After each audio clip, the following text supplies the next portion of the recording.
mahasiswa Universitas Riau, program studi Pendidikan Bahasa dan Sastra Indonesia. Nah, di sini saya ingin sedikit berbincang-bincang tentang sekolah atau lebih tepatnya untuk memperkenalkan lingkungan sekolah dan lainnya sebagainya, Pak. Iya. Nah, sebelum itu, Pak, kan kata orang kalau tak kenal maka tak sayang. Nah, Iya. kalau boleh tahu, Pak, nama Bapaknya, Pak? Ya, nama saya Asbullah. Asbullah. Iya. Pak Asbullah, Kepala Sekolah SMP Negeri 25 Pekanbaru.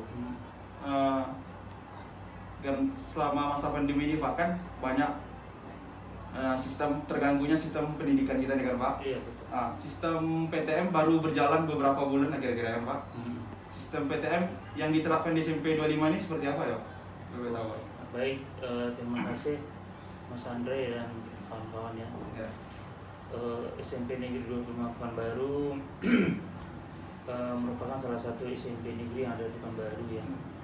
Yang secara garis besar ada hal-hal utama yang menjadi pedoman sebagai panduan kita melaksanakan kegiatan di sekolah. Ya.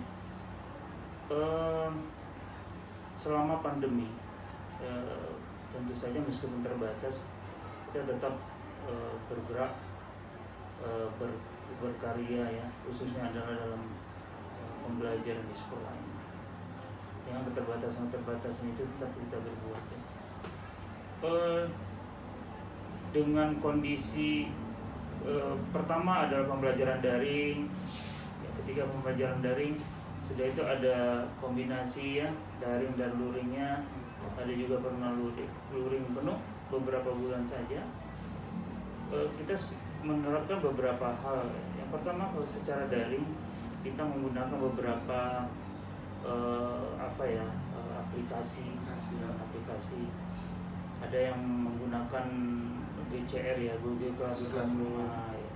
Bisa dalam bentuk audio dan video ya, ada dalam bentuk hanya chatting tulisan di WhatsApp, aja, ada juga dengan Zoom meeting. Awal-awal memang susah kita mau menerapkan ini kan, karena harus tahu bagaimana cara mengoperasionalkannya ya. Tidak hanya bagi siswa, bagi guru juga bermasalah ini kan. Iya. Itulah yang selalu kita biasakan. Di samping itu kita juga menggunakan beberapa program ya. Saat ini kita sedang mulai menggunakan, kita punya manajemen learning management system nih, LMS. Pembelajaran kita sudah punya itu. Tapi tidak, karena seiring waktu juga perlu orientasi ya. Harus ngerti bagaimana menggunakan, apa saja yang bisa dimasukkan ke sana. Orang tua juga perlu dukungan ya, tidak hanya dari sekolah, dukung orang tua juga siswa. Itulah yang bisa kita lakukan saat ini. Sambil kita juga tidak lengah menerapkan prokes ya, baik selama pembelajaran maupun dalam perjalanan menuju sekolah dan pulang lagi ke rumah mereka. Begitu Mas. Berarti siswa yang tadi saya lihat Pak di kelas ada yang masuk juga, Pak. Itu berarti kapasitas kelasnya cuma 50% atau ada yang daring, ada yang offline itu, Pak? Iya benar. Itu harus saya bilang tadi, kita ini mengikuti arahan dari dinas atasan kita. Ketika ada perintah kita boleh belajar tatap muka terbatas tapi jumlah 100% ya. Ada berapa bulan kita laksanakan sehingga serentak anak-anak semua masuk lagi. Tapi begitu kasus ini meningkat kembali, ada arahan dari Pak Wali ya, dikembalikan ke kelas 50%. Kita kembali membagi satu kelas menjadi 2 ruangan untuk belajar. Kita punya 25 kelas, berarti ada 50 rombel yang harus kita mulai. Sehingga kita batasi jumlahnya. Satu minggu itu satu angkatan kelas 7 namanya itu hanya dapat jatah 2 hari, kelas 8 juga 2 hari, kelas 9 2 hari, sehingga masuk setiap hari tapi dengan anak yang berbeda ya, dengan durasi juga terbatas. Itu cuma 2 hari seminggu lah ya. Iya, dan satu kelas itu dibagi 2 ruangan. Dibagi 2 ruangan ya. 2 ruangan. Di samping itu juga samping tatap muka 2 kali seminggu itu kita tetap menjalankan pembelajaran daring. Nah, tetap ada jadwal daringnya. Untuk siswa yang masuk offline tuh apa harus ada syarat vaksin, Pak? wajib Iya, vaksin atau gimana Pak? itu sudah ada edarannya. Kita memang mewajibkan anak-anak yang masuk ini sudah vaksin ya. Dibuktikan dengan kartunya ya, juga kartunya tidak bisa kita lihat dengan sana. Kita juga ada barcode Peduli Lindungi untuk melihat benar anak-anak ini sudah vaksin atau belum ya. Scan barcode. Ya, ada scan barcode. Ya, kita mau dia, bagi yang tidak punya HP yang bisa scan barcode, kita kartunya kita lihat. Dan yang tidak punya itu memang kita harus suruh belajar dari saja.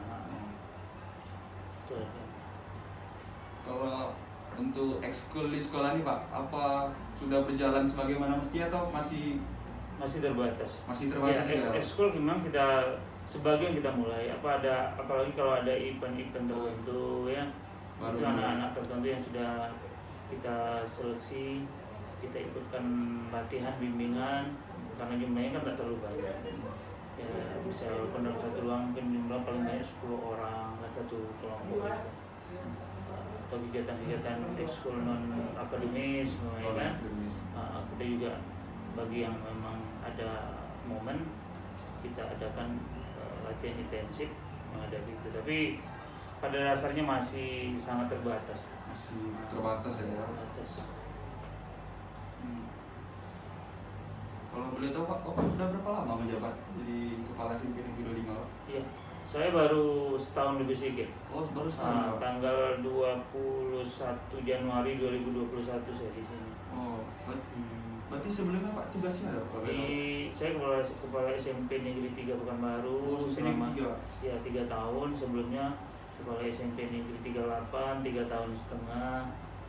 Ya, sebelumnya lagi di SMP 1 Pekanbaru 8 tahun. SMP 15 sama SMP 29 itu masing-masing 3 tahun saya sebelumnya. Kata mutar kan.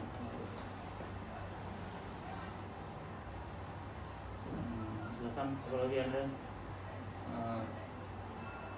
Apa Pak? Sedikit aja lah Pak, cerita tentang sejarah perkembangan sekolah ini lah Pak. Penasaran juga saya kan. Tentang sekolah ini Pak, bagaimana itu? Ya, SMP 25 ini sama lah SMP negeri lainnya ya. Sekolah yang didirikan oleh pemerintahan ya, dengan syarat dan ketentuannya sama ya. Berdirinya juga begitu, disediakan oleh pemerintah. Setelah siap gedung fisik serta sarpras penunjang untuk dibuka ya tahun 96 kalau tahun saya. 96 udah beroperasi ya. Iya. Pokoknya sekitar itulah ya. Terus dengan kepala sekolah yang sudah berganti-ganti ya, sampailah kepada sama kami saat ini kan. Ya tentu sebagai standar pengelolaannya itu ada ya. Yang paling utama itu ada 8 standar nasional pendidikan yang harus selalu dipenuhi ya, diusahakan untuk bagaimana bisa tercapai secara maksimal. Sebentar.